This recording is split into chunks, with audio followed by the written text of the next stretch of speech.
আপনারা প্রায় ৯,২০০ কোটি টাকা আপনাদের ডিপোজিট কালেকশন হয়েছে, এটা কিভাবে করতে পারলেন? মানুষ সেখানে রাখবে যেখান থেকে সে মনে করে তার টাকাটা বা সঞ্চয়টা সেফ। ব্যাংকিং ইন্ডাস্ট্রির ভিতরে probably we are the strongest bank. আমরা প্রায় ১,৪৭,০০০ নতুন কাঁচা অ্যাকাউন্ট করেছি। আপনার উপর কেন কাস্টমার আস্থা রাখছে? ১৫-২০ বছরের on an average dividend pay out is around 28%। আপনাদের এনপিএল ম্যানেজমেন্ট খুবই চমকপ্রদ। আমরা ডে ওয়ান থেকে আমরা আমাদের এনপিএল ব্যাপারে আমরা ভেরি সিরিয়াস। আমাদের on an average loan growth হচ্ছে 18 থেকে 20%। সিলেকশন অফ গুড কাস্টমার আমাদের প্রধান ক্রাইটেরিয়া। ৪-৫ মাস আগে আমাদের স্কাই ব্যাংকে আমরা নতুন করে আমরা লঞ্চ করেছি এবং আমার ট্রানজাকশন ডাবলের বেশি এখন। ফিজিক্যাল যে ব্রাঞ্চগুলো এগুলোর আসলে ফিউচার আমরা তো কোনো ফিজিক্যাল ব্রাঞ্চ করছি না এখন। আগামী 5 বছরে যে সমস্ত bank effective and comprehensive app based product launch করতে পারবে না, তারা ব্যাংকিং সেক্টরে টিকতে পারবে না। এই বছরটা কেমন দেখছেন? 25 উইল বি চ্যালেঞ্জিং।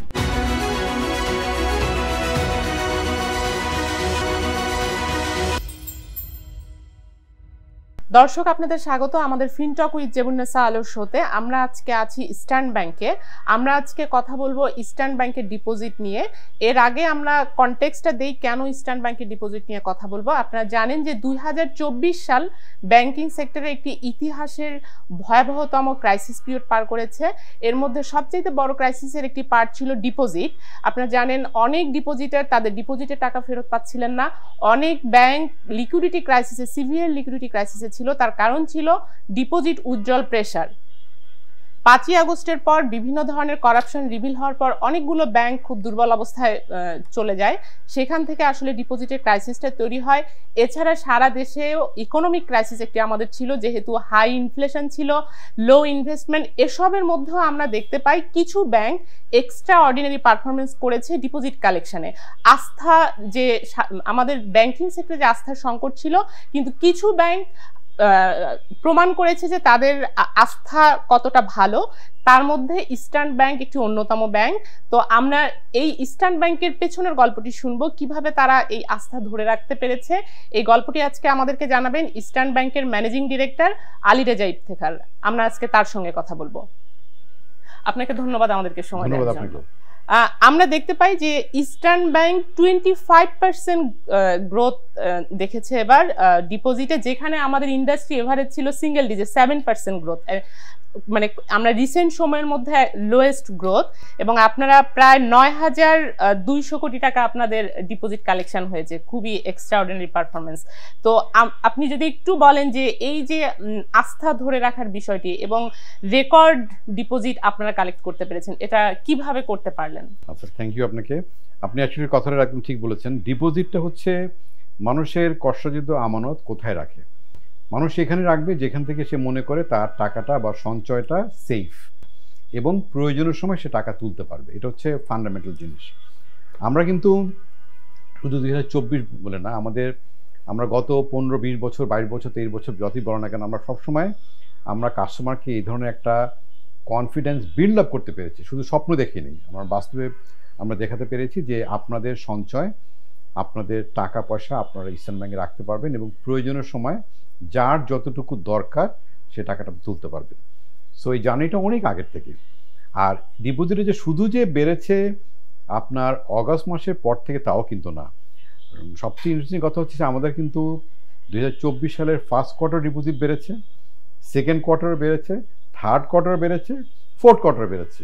এমন কিন্তু ব্যাপারটা এরকম না শুধুমাত্র যে আমাদের থার্ড কোয়ার্টার এবং ফোর্থ কোয়ার্টার বেড়েছে, আমাদের প্রতি কোয়ার্টার কিন্তু আমাদের ডিপোজিট বেড়েছে। এটা একটা বললাম যে আমাদের ব্যাংকের উপর মানুষের যে বিশ্বাস এবং আস্থা, এটা অনেক স্ট্রং। আমরা বাংলাদেশের মার্কেটে ব্যাংকিং ইন্ডাস্ট্রির ভিতরে probably we are the strongest bank in terms of everything. সেই বিশ্বাসটা কিন্তু আমরা একদিন অর্জন করিনি। এটা আমাদের অনেক বছরের সাধনা, চেষ্টা এবং এর মধ্যে আমাদের সার্ভিস বলেন, এর মধ্যে আমাদের প্রোডাক্ট ডাইভার্সিফিকেশন বলেন, এর মধ্যে আমাদের কমিটমেন্ট যেটা আমরা কাস্টমার কাছে করেছি সেটা আমরা রাখতে পেরেছি কিনা। আর 24 সালে আমাদের নতুন একটা ধারা ছিল যে আমরা ডিপোজিটের পাশাপাশিও আমরা ইনক্লুসিভ ব্যাংকিংয়ের আওতায় আমরা প্রায় 1,47,000 নতুন কাঁচা অ্যাকাউন্ট খুলেছি। কাসা অ্যাকাউন্ট হলো যে কারেন্ট অ্যাকাউন্টে অ্যাকাউন্ট আসলে এবং সেভিংস অ্যাকাউন্ট, savings এখানে account। এফডিআরটা নাই। এক্স্যাক্টলি, এটা এই অ্যাকাউন্টগুলো খরচ কম, এই অ্যাকাউন্টে জি খরচ একটু কম, সুদের খরচ কম, অন্য খরচগুলো সেম। সো এইটা করার ফলে হয়েছে যে একদিকে আমরা যেহেতু ডিপোজিট প্রায় 25%-এর বেশি গ্রো করেছি, পাশাপাশি আমরা আমাদের কস্ট অফ ডিপোজিটটাও কিন্তু একটা অ্যাকসেপ্টেবল লেভেলে রাখতে পেরেছি। কারণ শুধু যদি আমি এফডিআর নেই তাহলে তো মনে করো আমার কস্ট অনেক বেড়ে যায়। সো এই দুটা কম্বিনেশন আমরা ডে 1 থেকে 24 সালের জন্য 24 সালের জন্য রেডি করেছি, এবং আমরা বিশ্বাস করি এটা আগামীতেও আমরা একই স্ট্র্যাটেজি ফলো করব, যে আমাদের ডিপোজিট গ্রোথ এরকম 25% আমরা রাখবো, হয়তো আর একটু বেশি। সাথে সাথে আমাদের কারেন্ট অ্যাকাউন্ট এবং সেভিংস অ্যাকাউন্ট, লো কস্ট আর নো কস্ট ডিপোজিটও আমরা একই ধারাবাহিকতা বজায় রাখবো। আপনি যেটা বলছিলেন যে আপনাদের অনেক পুরনো একটি জার্নি, যে কারণে মানুষ আস্থা রাখছে, তারপরেও যদি আমি একটু জানতে চাই যে what is the difference with the other banks, like যেই ব্যাংকগুলো এখন আস্থার সংকটে পড়ছে তাদেরও তো একটি জার্নি আছে, কিন্তু আপনার উপর কেন কাস্টমার আস্থা রাখছে? গভর্নেন্স বা বোর্ড, না what is the difference, management? তারা যে ব্যাংকগুলি একটু ডিফিকাল্ট সিচুয়েশনের মধ্যে যাচ্ছে তারা আস্থা রাখতে পারেনি কাস্টমারের, এটা হচ্ছে একদম বটম লাইন। কাস্টমার তাদের উপর আস্থা রাখতে পারেনি বিভিন্ন কারণে হোক, আমি বলছি না কার দোষে, বিভিন্ন কারণে হোক তারা তাদের সেই কনফিডেন্সটা গ্রো করতে পারেনি, এবং একটা পর্যায়ে গিয়ে যখন তারা ডিপোজিটের টাকাটা অ্যাপ্রোপ্রিয়েটলি পে করতে পারেনি, তখন তাদের আস্থার জায়গাটা আরও কমে গেছে।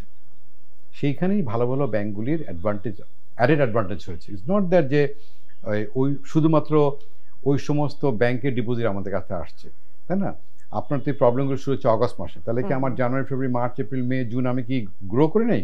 আমি অবশ্যই গ্রো করেছি। লাইক আপনি একটু আগেই বলছিলেন যে আপনার হিস্ট্রিতে ডিভিডেন্ডের যে একটু ট্রেন্ড বলছিলেন, যে এভারেজ সবসময় আপনি খুব স্ট্রং ডিভিডেন্ড দিতে পেরেছেন। আমরা গত 15-20 বছরে on an average dividend pay out is around 28%। তাহলে দেখেন যে আমাদের শেয়ারে বিনিয়োগ করেছে, আমি অ্যাভারেজ বলছি, কোনো বছরে অনেক বেশি, তার তো একটা বিরাট কনফিডেন্স আমাদের ব্যাংকের প্রতি, যে একটা ভালো ব্যাংকের শেয়ার যদি আমি কিনি, আমি প্রতি বছর আমি অন অ্যান অ্যাভারেজ আমি এত % ডিভিডেন্ড পাবো। এটা তো একটা আস্থা, তাই না? যদিও এটা ডিপোজিটের সাথে সরাসরি লিঙ্ক না, কিন্তু আমি তো ডিপোজিটটা নিয়ে তার এগেনস্টে লেন করে সব কিছু মেনটেন করে প্রফিট করে রিটেন করে আমি ডিভিডেন্ডটা দিই বোর্ডের অ্যাপ্রুভালের উপর বেস করে। সো এটা কিন্তু আমার একটা আস্থার জায়গা, যে আপনি যদি দেখেন যে আপনার ইনভেস্টমেন্ট আপনি 28% ডিভিডেন্ড পাচ্ছেন অন অ্যান অ্যাভারেজ, যে কোনো মানুষ আমাদের ব্যাংকে আমাদের প্রতি আস্থা অনেক বেশি হবে। এবং আপনি বলছিলেন যে আপনাদের কিন্তু ডিভিডেন্ড দেওয়ার ক্যাপাসিটি আরো অনেক বেশি অ্যাকচুয়ালি। আমাদের রিটার্ন আর্নিং আমরা প্রচুর, আমি বলবো যে আমরা বাংলাদেশের মধ্যে one of the bank, probably top 1 or 2, যারা প্রচুর টাকা আমরা রিটার্ন আর্নিংয়ে রেখে দিই। আমরা কিন্তু সমস্ত টাকা কিন্তু আমরা ডিভিডেন্ড ডিক্লেয়ার করি না, আমাদের বাফার কিন্তু অনেক স্ট্রং। হ্যাঁ, আমরা একটা রেইনি ডেজের জন্য, বা যদি কখনো মনে করেন ইকোনমিতে খুব বেশি স্লোডাউন হয়, তারপরেও যেন কোনো শেয়ার হোল্ডার যেন সে ডিপ্রাইভ না হয়, তার জন্য আমাদের ব্যালেন্স শিটে আমরা প্রচুর টাকা আমরা বাফার রেখে দিই। সো আমরা একদিকে যেরকম শেয়ার হোল্ডারকে ভালো ডিভিডেন্ড দিই, আমরা একদিকে যেরকম আমাদের এমপ্লয়ীদেরকে আমরা টেক কেয়ার করি, আমাদের যেহেতু কাস্টমারের আস্থা আমরা বজায় রাখতে পেরেছি, সো 3টা জায়গায় আমরা কিন্তু আমাদের এফিসিয়েন্সি আমরা দেখাই। তার এত কিছু করার পরও আমাদের প্রচুর বাফার আমরা ব্যালেন্সে রেখে দিই, যে কোনো রকম কোনো দুর্ঘটনা যদি ঘটনা হয়, ইকোনমি যদি খুব বেশি আপনার স্লাগিশ হয়ে যায় বা সাংঘাতিক স্লোডাউন যদি হয়ে যায়, তারপরও বিনিয়োগকারীরা যেন কোনোভাবে যেন ডিপ্রাইভ না হয়। এটা একটা আস্থার বিরাট জায়গা। এমপ্লয়ীদের ক্ষেত্রে আপনারা বেশ মানে বিভিন্ন ধরনের, আপনারা জানেন যে আমরা আমাদের ব্যাংকে আমাদের একটা মার্কেট সুনাম আছে যে আমরা অ্যাকচুয়ালি পিপল ওরিয়েন্টেড ব্যাংক। আমরা আমাদের এমপ্লয়কে সবচেয়ে বেশি প্রাধান্য দিই। হ্যাঁ, এমপ্লয় কাস্টমার ফার্স্ট।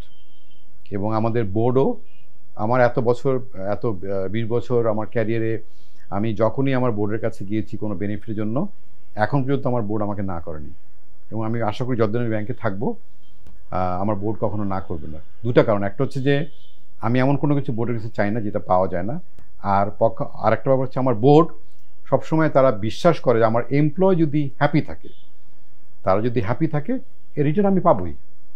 আপনি জানেন কোভিডের সময় আমরা অনেক প্রফিট করেছি। কোভিডের সময় অনেক ব্যাংকের এমপ্লয়ীদের বেতন কাটা হয়েছে, বেতন বাড়ানো হয়নি। ইস্টার্ন ব্যাংক বাংলাদেশের একমাত্র ব্যাংক, ডিসেম্বর মাসে আমি স্যালারি নট ইনক্রিমেন্ট, আমরা মার্কেট অ্যাডজাস্টমেন্ট করেছি, আমি এক্সট্রা টাকা দিয়েছি এমপ্লয়ীকে, উল্টা করেছি আমার প্রফিট সবচেয়ে বেশি গ্রো করেছে এই বছর। সো এমপ্লয় যদি হ্যাপি থাকে রিটার্ন আসবেই।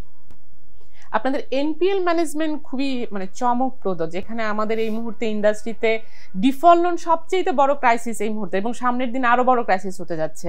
বাট ইস্টার্ন ব্যাংক কিভাবে 3% 2%-এর মধ্যে থাকতে আমরা পারছে? গত 20 বছর ধরে এটা একটা আমি বলবো লং অ্যান্ড সাকসেসফুল জার্নি।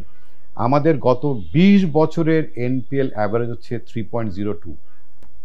যেখানে ইন্টারন্যাশনাল স্ট্যান্ডার্ডই 4%।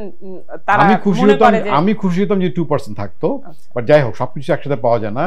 আমরা ডে 1 থেকে আমরা আমাদের এনপিএল ব্যাপারে আমরা ভেরি ভেরি সিরিয়াস। আমাদের এই বছরও এত ঝামেলার পরও আমাদের এনপিএল কিন্তু 3.28। এইখানে আপনারা কোয়ালিটি লোনটা কিভাবে এনশিওর করতে পারছেন, যেটা বেশিরভাগ ব্যাংক কেন ফেল করছে? আমরা অনেক সিলেক্টিভ রিগার্ডিং আমাদের কাস্টমার অনবোর্ড করার জন্য।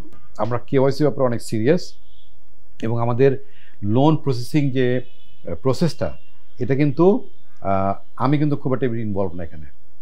আমাদের ইন্ডিপেন্ডেন্ট টিম যেটা আছে তারা কিন্তু, আমাদের দুটো টিম ভাগ আছে। একটা হচ্ছে যারা নাকি মার্কেট থেকে কাস্টমার চুজ করে, so onboarding is very important. ওখানে একটা বিরাট একটা সিলেকশন ক্রাইটেরিয়া আমাদের আছে। এরপরে চুজ করার পরে এটা যেন ক্রেডিটে যেন যায় ঠিক মতো, তারা যেন অ্যাসেস করে সেটা তারা করে। এবং এরপরে মনিটরিং টিম আছে একটা, এরপরে আলাদা কালেকশন টিম আছে। মানে 4টা টিম কাজ করে। একটা হচ্ছে অ্যাকোয়ারিং, একটা হচ্ছে লোন অ্যাপ্রুভিং, আর হচ্ছে লোন মনিটরিং, আর হচ্ছে কালেকশন। কিন্তু সেক্ষেত্রে কি মানে যারা লোন নিতে চায় তারা ইস্টার্ন ব্যাংকের ক্ষেত্রে লোন নেওয়ার ক্ষেত্রে কি লম্বা একটা ব্যুরোক্রেটিক সিস্টেমের মধ্যে পড়ে যায়? আমরা এই বছর 17% লোন গ্রো করেছি। আমরা এর আগের বছর আমরা 16% লোন গ্রোথ করেছি, যেখানে 7% এভারেজ প্রাইভেট সেক্টর ক্রেডিট। আমাদের on an average loan growth হচ্ছে 18 থেকে 20%। সো আমরা এরকম না যে আমরা লোন দিচ্ছি না, আমরা লোন দিচ্ছি। আমরা ভালো ভালো লোন কাস্টমার কাছে যাই, ভালো ভালো কাস্টমার কাছে আমাদের কাছে আসে। আমরা তো এসএমই এবং রিটেলে আমরা কিন্তু আগের থেকে গত 5-6 বছর আগের থেকে আমাদের কিন্তু অনেক গ্রোথ হয়েছে। সো আমরা আমাদের লোন গ্রোথ যেভাবে আমরা মার্কেটের থেকে আমরা এগিয়ে আছি, ডিপোজিট গ্রোথও আমরা মার্কেট থেকে এগিয়ে আছি। অ্যাভারেজ ডিপোজিট গ্রোথ থেকে আমরা অনেক এগিয়ে আছি, এবং অন্যান্য প্যারামিটারগুলি আমরা মার্কেট থেকে অনেক এগিয়ে। তো এই বছর প্রায় আপনি 17% লোন গ্রোথ করলেন। তো এটা আসলে আপনারা কোন সেক্টরকে বেশি প্রায়োরিটি দিলেন? বা এই কারণ এই বছরে তো আমরা দেখেছি যে লোনের ডিমান্ডও অনেক কম ছিল, সেক্ষেত্রে আপনারা এটা কিভাবে? আমরা ফার্মাসিউটিক্যালসকে দিয়েছি, আমরা সাবস্টেন্সিয়াল ইমপ্রুভ করেছি গার্মেন্টসে।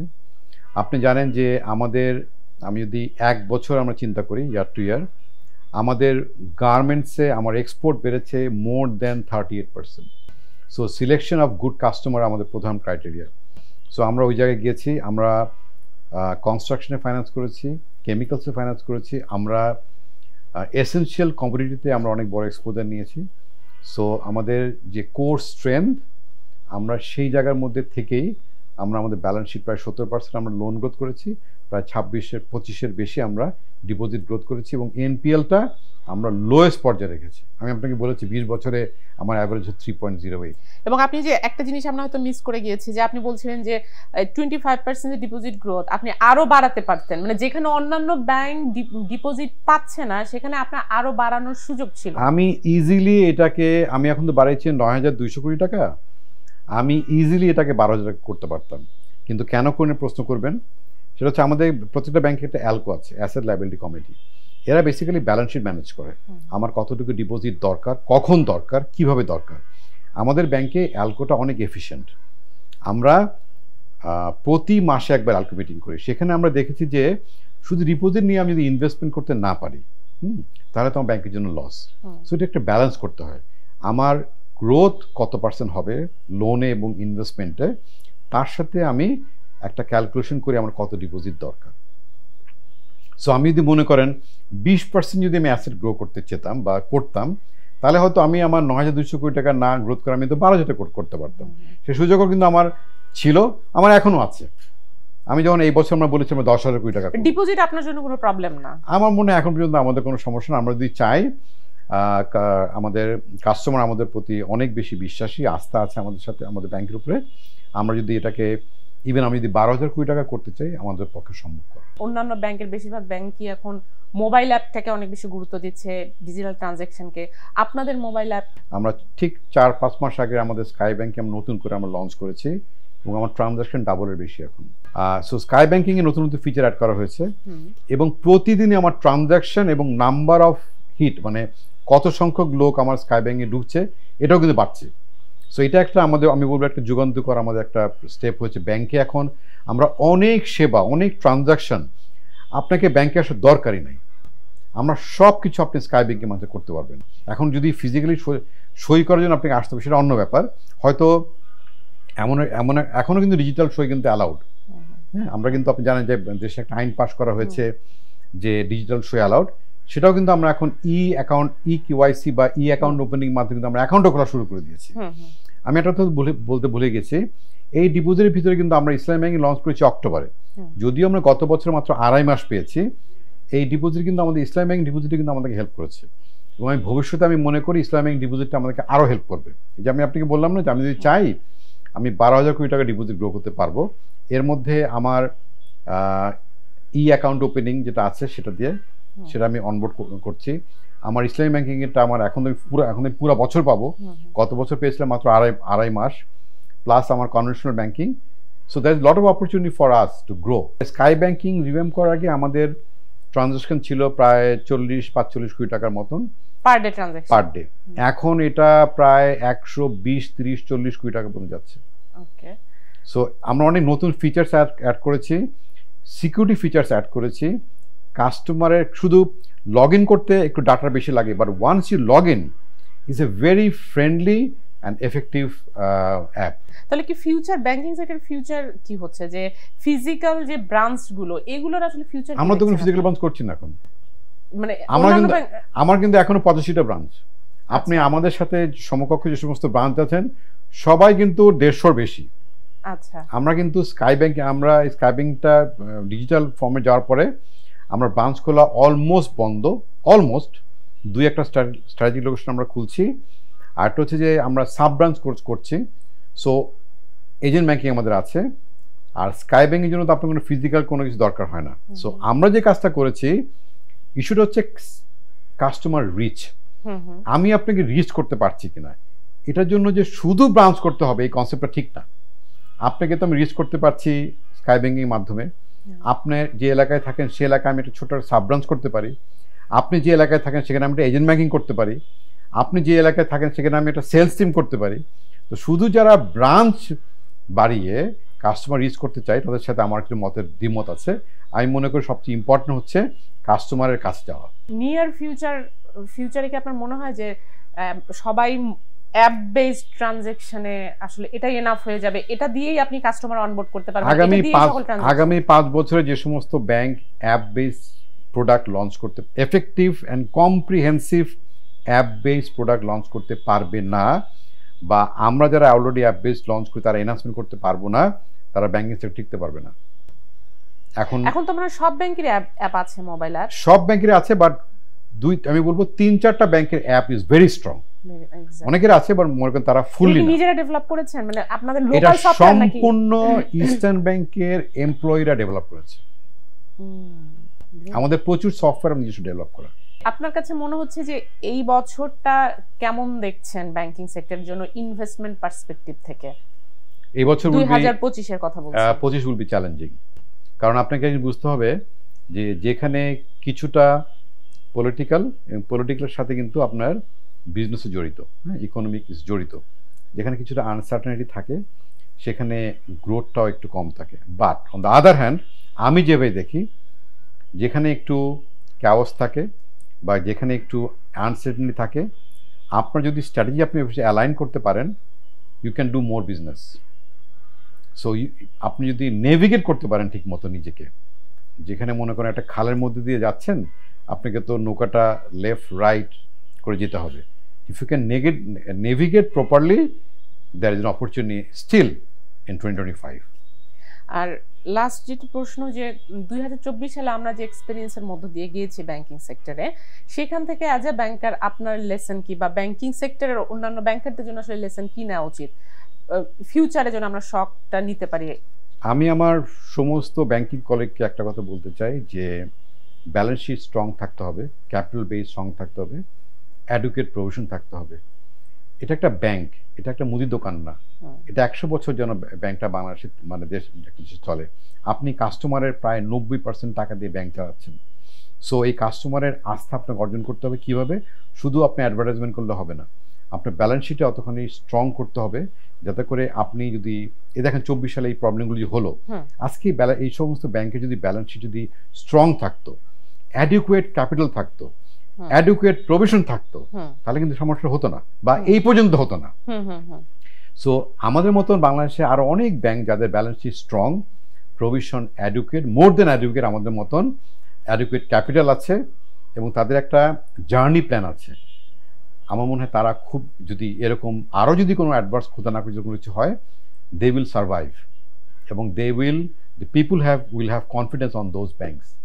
সো আপনাকে ব্যাংকের স্বাস্থ্য ভালো রাখতে হবে, সবচেয়ে ইম্পর্টেন্ট। এটা গেল লোকাল ডিপোজিট। আমরা যদি একটু ফরেন কারেন্সি ডিপোজিটের দিকে তাকাই, যেহেতু আমাদের সামনে রিজার্ভ এখন গ্রো করতে শুরু করেছে, ফরেন কারেন্সি ডিপোজিট নিয়ে আপনাদের কোনো প্ল্যান আছে? আচ্ছা, আমরা ফরেন কারেন্সি ডিপোজিটটা একটু দেরি করে ফেলেছি, হ্যাঁ, বাট দেরি করে ফেলেছি মানে এই না যে আমরা করছি না। আমাদের উচিত ছিল আরও 2-3 মাস আগে জিনিসটাকে লঞ্চ করা, বাট আমাদের একটু দেরি হয়েছে। বাট আমরা আরেকটা কাজ যেটা করেছি, আপনাকে আমি আমার ইন্টারভিউতে বলেছি যে আমাদের এক্সপোর্ট কিন্তু 30% গ্রো করেছে। তার মানে এখন কিন্তু প্রচুর এক্সপোর্ট আমার কাউন্টারে কিন্তু ইনক্যাশ হচ্ছে, ডলার রিটার্ন হচ্ছে। তাহলে কিন্তু আমি ওইদিকে একটু পিছিয়ে আছি ডাইরেক্ট ফরেন কারেন্সি অ্যাকাউন্ট খোলার থেকে, বাট আমার foreign currency generation, foreign currency ইনক্যাশমেন্ট at EBL counter অনেক বেড়ে গেছে, অনেক বেড়ে গেছে। আমরা খুব শীঘ্রই প্রায় $100 মিলিয়ন ইনক্যাশ করবো আমাদের কাউন্টারে প্রতি মাসে, বিকজ অফ এক্সপোর্ট। ধন্যবাদ আপনাকে। আপনাকে ধন্যবাদ। দর্শক, আপনারা দেখলেন যে এই ক্রাইসিস পিরিয়ডে আসলে স্ট্রং ব্যালেন্স শিট কিভাবে একটি ব্যাংকের স্ট্রং পারফরমেন্স ধরে রাখতে সহায়তা করেছে। যেই ব্যাংকটি বছরের পর বছর তারা ভালো ক্যাপিটাল বেস তৈরি করেছে, ওভার প্রভিশন রেখেছে এবং একই সাথে ইন্টারন্যাশনাল স্ট্যান্ডার্ড অনুযায়ী তারা ডিফল্ট লোন যেটা ছিল, যেটা 4%-এর নিচে ছিল, এই যে স্ট্রং ব্যালেন্স শিট, সেটি আসলে তাদেরকে এই ক্রাইসিস পিরিয়ডে আমরা দেখেছি যে ডিপোজিটরদের আস্থা ধরে রাখতে সহায়তা করেছে। তো এই ছিল আজকে আলোচনার বিষয়। দর্শক, আমাদের সঙ্গে থাকবার জন্য আপনাদেরকে ধন্যবাদ এবং আমাদের প্রোগ্রামটি যদি ভালো লাগে তাহলে লাইক দিবেন, শেয়ার করবেন।